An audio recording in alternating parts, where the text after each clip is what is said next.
주시는 하나님의 말씀은 잠언 3장 11절에서 35절까지 말씀입니다. 잠언 3장 11절에서 35절까지 말씀 한 절씩 교독하겠습니다. 내 아들아, 여호와의 징계를 경히 여기지 말라. 그 꾸지람을 싫어하지 말라.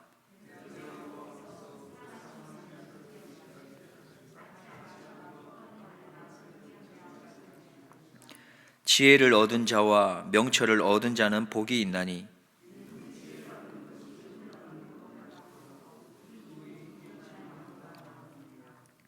지혜는 진주보다 귀하니 너의 사모하는 모든 것으로 이에 비교할 수 없도다.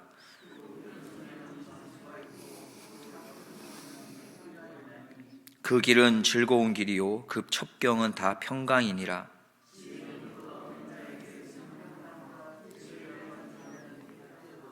여호와께서는 지혜로 땅을 세우셨으며 명철로 하늘을 굳게 펴셨고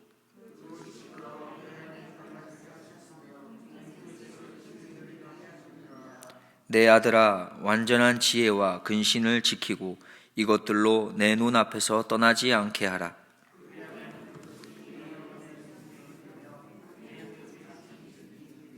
네가 네 길을 안연히 행하겠고 내 발이 거치지 아니하겠으며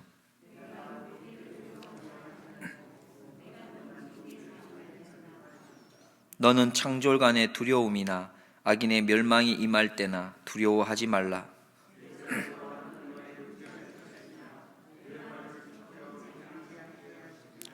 내 손이 선을 베풀 힘이 있거든 마땅히 받을 자에게 베풀기를 아끼지 말며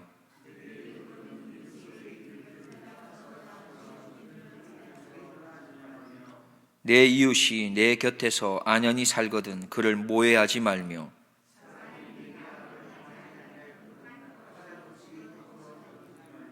포악한 자를 부러워하지 말며 그 아무 행위든지 좇지 말라.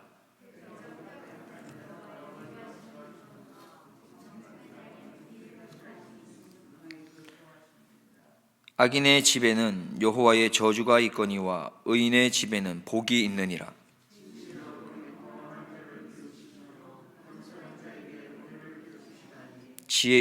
같이 보겠습니다. 지혜로운 자는 영광을 기업으로 받거니와 미련한 자의 현달함은 욕이 되느니라. 아멘. 이것은 하나님의 말씀입니다. 여기에 계신 분도 그렇고 어느 사람이라도 징계나 꾸지람을 듣지 않은 사람이 있을까 생각이 듭니다. 징계나 꾸지람을 아마 들어보셨을 텐데 누구에게 들어보셨습니까? 그리고 그 징계나 꾸지람을 들었을 때에 어떤 느낌을 받으셨습니까? 징계나 꾸지람은 듣는 사람 입장에서는 결코 편안하게 여겨지지 않는 겁니다. 그래서 어느 정도 관계가 깊지 않은 사이에 선뜻 징계, 꾸지람, 어떤 충고를 하기라는 것은 여간 어려운 일이 아닙니다. 사실 어느 정도 이 사람하고 관계가 되었다라고 생각하고 내가 이 사람을 참 사랑하니까 내가 이 사람을 위한다는 마음으로 이렇게 충고를 하지만 그것 때문에 관계가 깨어지는 경우들도 우리가 종종 볼 수 있습니다. 교회 안에서도 마찬가지죠. 잠시 생각해 보겠습니다. 교회에서 만약에 징계를 하고 꾸지람을 한다면 그것에 대해서 어떻게 생각하시겠습니까? 교회에선 마땅히 있어야 될 것은 서로 사랑하고 축복하고 용서하는 것입니다. 그러나 그와 더불어 또한 마땅히 있어야 될 것이 징계와 꾸지람입니다. 그래서 교회에는 권징이라는 것이 있습니다. 그런데 교회에서 사라진 모습이 바로 이 징계와 꾸지람입니다. 잘못된 신앙생활에 있어서 그것을 충고하고 권징하는 것이 사라졌습니다. 그래서 우리가 잘 알고 있듯이 설교에서조차도 회개하라는 설교, 그리고 징계나 꾸지람의 설교가 인기가 없다고 하지 않습니까? 그런데 오늘 말씀에서 뭐라고 말씀하고 계십니까? 하나님의 말씀에 오늘 징계를 경히 여기지 말아라, 꾸지람을 싫어하지 말아라 말씀합니다. 자녀를 향해서 아마 징계나 꾸지람을 하지 않았던 분은 여기에 아무도 없을 거라고 저는 생각합니다. 왜 그렇습니까? 부모로서 당연히 자녀를 사랑하기 때문에 자녀를 향해서 징계하고 꾸지람을 합니다. 왜 하는 거라고요? 사랑해서 하는 겁니다. 우리 집 옆에 어린아이가 아무리 천방지축으로 이렇게 활동을 해도 내가 그 옆집 아이를 잘 양육해야지, 잘 교육해야지, 그런 부담감을 가지면서 그 자녀를, 그 아이를 꾸지람하거나 이렇게 징계하려고 하는 그런 마음을 가지는 분은 아마 없을 겁니다. 왜냐하면 그 옆집 아이는 내 아이가 아니기 때문이고 내 자녀처럼 사랑하는 마음이 그렇게 크지 않기 때문입니다. 오늘 본문에서는 왜 하나님의 징계를 경히 여기지 말고 꾸지람을 싫어하지 말라고 했는지를 12절 말씀에서 분명하게 말씀해 주고 계십니다. 우리 함께 12절 말씀을 보겠습니다. 같이 봅니다. 대저 여호와께서 그 사랑하시는 자를 징계하시기를 마치 아비가 그 기뻐하는 아들을 징계함 같이 하시느니라. 아멘. 그 징계와 꾸지람이 어디로부터 나왔다는 겁니까? 사랑으로부터 나왔다는 것입니다. 사랑으로부터 출발했다는 것이죠. 그래서 그 징계와 꾸지람을 경히 여기지 말고 싫어하지 말라 말씀합니다. 그렇다면 이 하나님의 징계는 언제 우리가 들을 수 있는 것입니까? 언제 우리는 하나님으로부터 그 징계와 꾸지람을 들을 수 있을까요? 그것은 하나님의 음성으로부터 듣습니다. 다시 말하면 하나님의 말씀을 통해 들을 수 있는 거지요.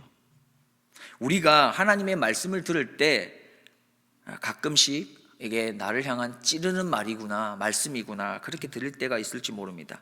그때 우리는 반드시 기억해야 됩니다. 하나님 아버지께서 나를 사랑하는 마음으로 주신다라는 것이죠. 그렇게 깨달을 수 있을 때 우리는 하나님의 말씀에서 하나님의 참 지혜를 얻을 수가 있는 겁니다. 우리 계속해서 13절 말씀을 좀 같이 보겠습니다. 13절입니다. 같이 봅니다. 지혜를 얻은 자와 명철을 얻은 자는 복이 있나니.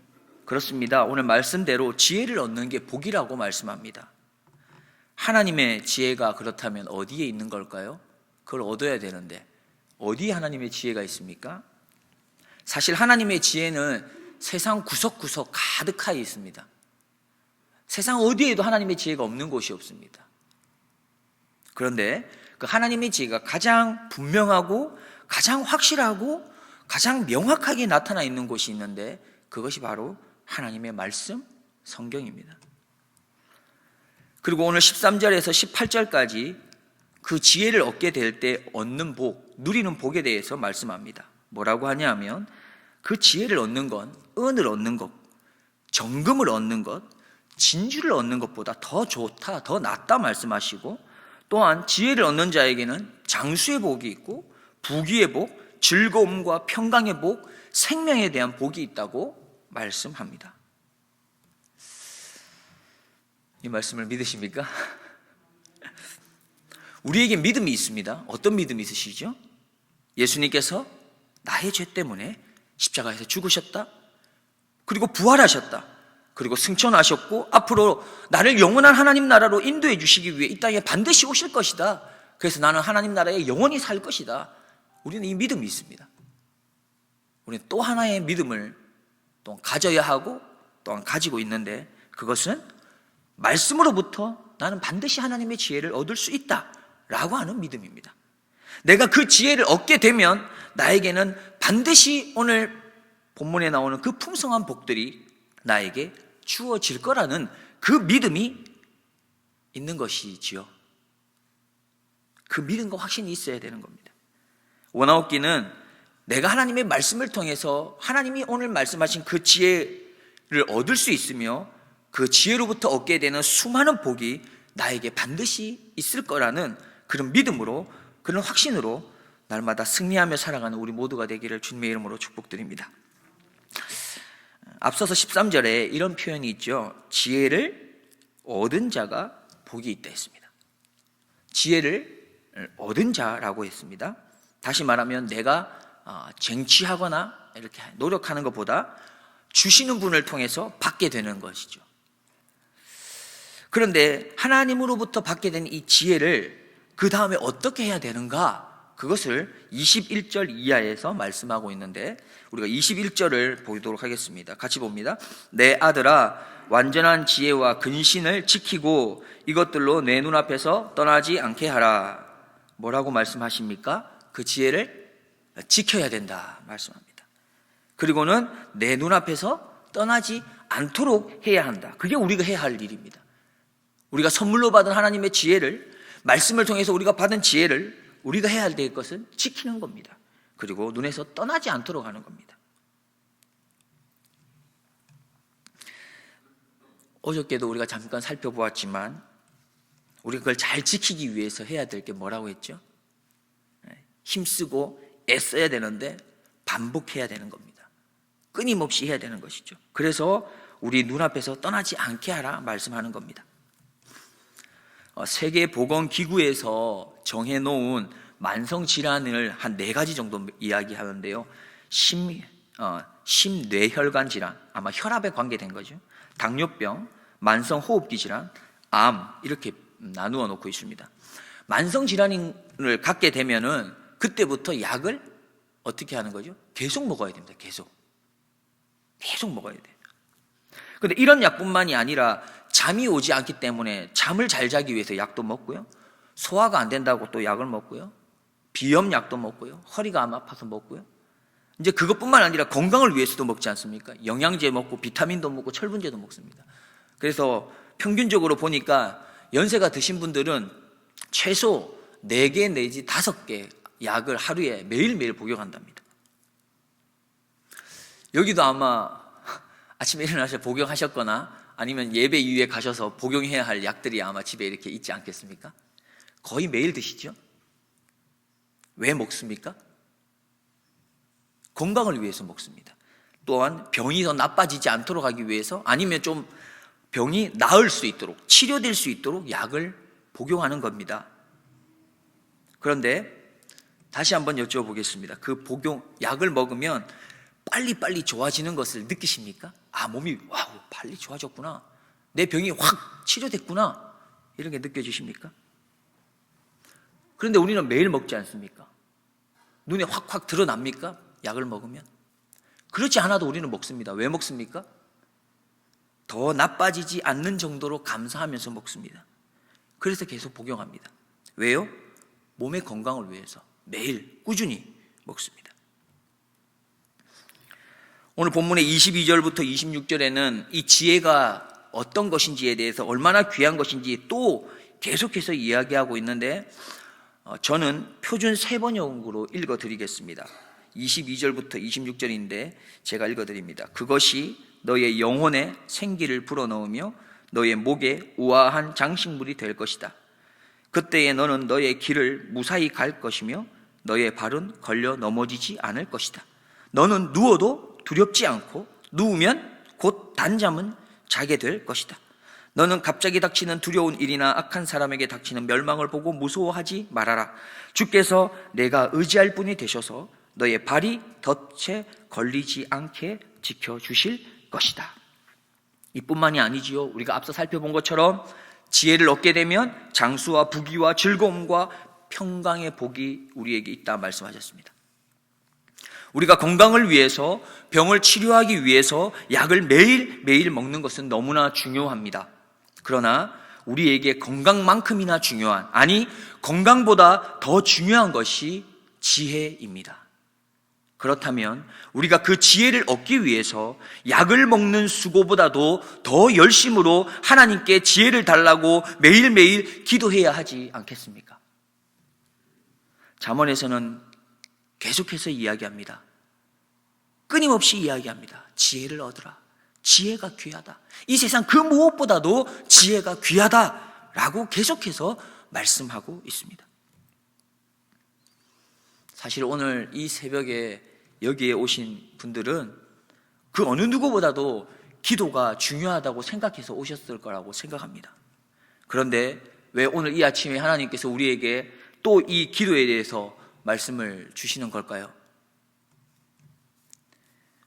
약을 우리가 매일 먹지만 1년을 먹고 3년을 먹고 5년을 먹고 평생을 먹죠.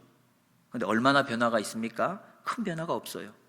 그런데 여전히 지금도 먹지 않습니까? 그것은 왜 먹는 것이냐 하면 약에 대한 믿음이 있기 때문에 먹습니다.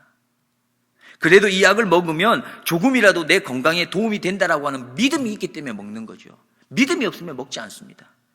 그런데 어느 누구도 약을 만드는 회사에 가서 그 약이 정말 제대로 만들어졌는지 확인하고 먹는 사람은 한 사람도 없을 겁니다. 아마.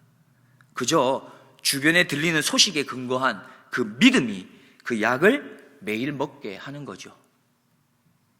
우리는 기도를 얼마나 하고 있습니까? 내가 정말 이것 가지고 기도해야지 하고 했던 그 기도의 제목을 붙들고 일주일 기도하고 한 달을 기도하고 석 달을 기도하고 길면 6개월을 기도할지 모릅니다. 그런데 그 기도의 제목이 안 이루어집니다. 그러면 우리는 이렇게 이야기합니다. 하나님 기도를 들어주시지 않는가 보다. 아니야, 기도는 별로 효력이 없는 것 같아. 그래서 기도에 응답하시는 그 하나님에 대한 믿음은 어쩌면 우리의 신앙생활에서 저만큼 물러가 있지는 않습니까? 구원해 주시는 하나님에 대한 믿음만 내 마음의 중심에 있지, 기도를 응답하시는 하나님에 대한 믿음은 희미하게 되어 있지는 않으십니까? 사실 이 말씀을 준비하면서 저 또한 좀 충격이 됐습니다. 나는 정말 비타민을 먹는 그 수고만큼, 그 매일매일 하는 것만큼 내가 하나의 기도 제목을 가지고 하나님께 끊임없이 부르짖고 있는가? 기도의 끈을 느슨하게 하고 계셨던 분이 혹 여기에 계십니까? 오늘부터 다시 기도의 끈을 든든하게 세우기를 결단하고 함께 달려가지 않으시겠습니까? 혼자의 결심과 결심은 약할 때가 참 많습니다. 주변에 함께 기도의 동역자를 만드십시오. 그리고 함께 기도의 시간을 정하시고 같이 모여서 기도하지 못하더라도 같은 시간에 다른 장소에서 기도하는 것부터 시작해 보십시오. 그리고 서로 기도의 끈을 든든히 할 수 있도록 연락도 해주시고 함께 점검도 해주십시오. 그렇게 할 때 우리의 기도를 통해서 우리는 반드시 지혜자로 세워질 것입니다. 기도하겠습니다. 하나님, 우리에게 하나님의 지혜를 얻게 하셔서 세상의 그 어떤 것도 부러워하지 않고 자신 있고 당당한 그런 하나님의 자녀로 세상 앞에 서서 선을 베풀게 하여 주옵소서. 하나님의 지혜가 나를 살립니다. 하나님의 지혜가 우리의 가정을 살리고 교회를 살리고 이웃을 살리고 세상을 살린다는 것을 믿고 지혜를 얻기 위하여 기도에 열심을 다하는 기도자가 되게 하여 주옵소서. 감사드리오며 우리의 참 지혜자가 되시는 예수 그리스도의 이름으로 기도드리옵나이다. 아멘.